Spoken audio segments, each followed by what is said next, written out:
जय शिवराय मित्रांनो, पीक विमा या संदर्भामध्ये एक नवीन अपडेट आहे. कोणत्या जिल्ह्याला पीक विमा मिळणार आहे किंवा कोणत्या जिल्ह्याला पीक विमा मिळणार नाही, सविस्तर जाणून घेऊया अवघ्या 2 ते 3 मिनिटात.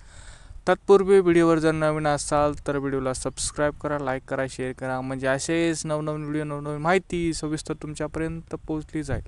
चला मित्रांनो, व्हिडिओला सुरुवात करूया.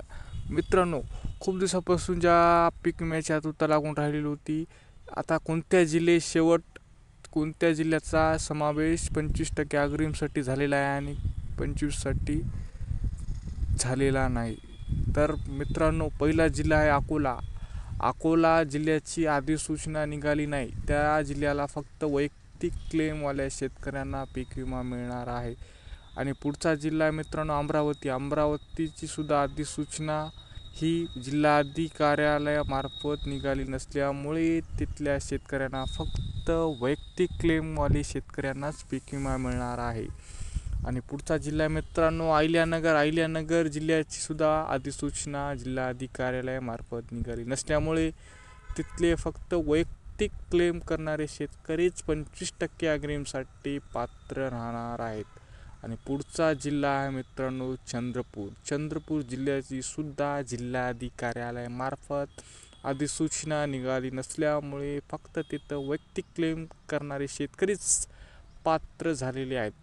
आणि पुढचा जिल्हा आहे मित्रांनो जालना. जालना जिल्ह्याची अधिसूचना ही जिल्हाधिकाऱ्यालयामार्फत निघाली असल्यामुळे तेथील सरसकट सर्व शेतकरी 25% अग्रिमसाठी पात्र झालेले आहेत. वैयक्तिक असो की सरसकट, त्या जिल्ह्यात अधिसूचना निघाली असल्यामुळे सरसकट शेतकऱ्यांचा समावेश होत असतो. आणि पुढचा जिल्हा आहे मित्रांनो जळगाव. जळगावची सुद्धा अधिसूचना निघाली नसल्यामुळे तिथं फक्त वैयक्तिक क्लेमवाले शेतकरी पात्र राहतील. पुढचा जिल्हा आहे मित्रांनो धाराशिव. धाराशिव जिल्ह्याची सुद्धा अधिसूचना निघाली नाही. आणि पुढचा जिल्हा आहे मित्रांनो धाराशिवच्या नंतर नागपूर. नागपूरची सुद्धा अधिसूचना जिल्हाधिकाऱ्यालयामार्फत निघाली नसल्यामुळे तिथं फक्त वैयक्तिक क्लेम शेतकरीच पात्र राहणार आहेत. आणि पुढचा जिल्हा आहे मित्रांनो नांदेड. नांदेडची जिल्हाधिकाऱ्यालयामार्फत अधिसूचना निघाली आहे. सर्वच्या सर्व संपूर्ण जिल्हा आहे 25% अग्रिमसाठी पात्र आहे. आणि पुढचा जिल्हा आहे मित्रांनो नाशिक. नाशिकची अधिसूचना निघाली नसल्यामुळे तिथे फक्त वैयक्तिक क्लेमवाले शेतकरी पात्र राहणार आहेत. पुढचा जिल्हा आहे मित्रांनो पुणे. पुणेची सुद्धा अधिसूचना जिल्हाधिकाऱ्यालयामार्फत नाही, म्हणून तिथं फक्त वैयक्तिक क्लेमवाले शेतकरी पात्र राहणार आहेत. पुढचा जिल्हा आहे मित्रांनो परभणी. परभणीसाठी अधिसूचना ही निघाली असल्यामुळे सर्वच्या सर्व तालुके, सर्व मंडळ, जवळपास 350 कोटीचं वाटप या परभणी जिल्ह्यामध्ये वैयक्तिक क्लेम असो किंवा सरसकट, टोटल जिल्हा सरसकट हे पात्र झालेलं आहे मित्रांनो. पुढचा जिल्हा आहे मित्रांनो बुलढाणा. बुलढाण्याची अधिसूचना निघाली नसल्यामुळे तिथं फक्त वैयक्तिक क्लेमवाले शेतकरी पात्र राहतील. पुढचा जिल्हा आहे मित्रांनो बीड. बीडसाठी सुद्धा सूचना निघाली नसल्यामुळे फक्त वैयक्तिक क्लेमवाले शेतकरी पात्र राहणार आहेत. पुढचा जिल्हा मित्रांनो यवतमाळ. यवतमाळची अधिसूचना निघाली आहे, म्हणून टोटल सरसकट जिल्हा आहे 25% अग्रिमसाठी पात्र झालेला आहे. पुढचा जिल्हा मित्रांनो लातूर. लातूरची अधिसूचना निघाली नाही. वर्धा. वर्ध्याची सुद्धा अधिसूचना निघाली नाही. वाशिमची सुद्धा अधिसूचना निघालेली नाही मित्रांनो. आणि सोलापूरची जिल्ह्यातसुद्धा अधिसूचना निघाली नसल्यामुळे या जिल्ह्यातील फक्त वैयक्तिक क्लेमवाले शेतकरी पात्र राहणार आहेत.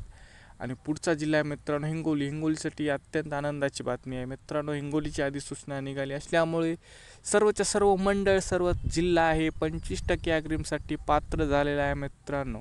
आणि पुढचा जिल्हा आहे मित्रांनो भंडारा, गोंदिया, गडचिरोली या 3 जिल्ह्याची सुद्धा अधिसूचना निघाली नसल्यामुळे ह्या जिल्ह्याला पीक विमा हा फक्त वैयक्तिक क्लेम करणाऱ्या शेतकऱ्यांना मिळाला आहे मित्रांनो. म्हणजे याचा अर्थ असा आहे मित्रांनो, ज्या जिल्ह्याची अधिसूचना निघाली असल्यामुळे तेथील सर्व शेतकरी जे बी प्रधानमंत्री पीक विमामध्ये समावेश होतो अशा सर्वांना पीक विमा हा 25% मिळतो. पण ज्या जिल्ह्याची अधिसूचना निघाली नसल्यामुळे तेथे फक्त ज्या शेतकऱ्यांनी आपला वैयक्तिक क्लेम म्हणजे आपल्या मोबाईलद्वारे क्लेम केलेला आहे अशांनाच त्याचा समावेश होत असतो. अधिसूचना निघणं आणि न निघणं याच्यामध्ये हे फरक आहे मित्रांनो. हे एक तुमच्यासाठी एक अपडेट होतं मित्रांनो पीक विम्या संदर्भामध्ये. भेटूया पुढच्या व्हिडिओमध्ये. तोपर्यंत धन्यवाद मित्रांनो.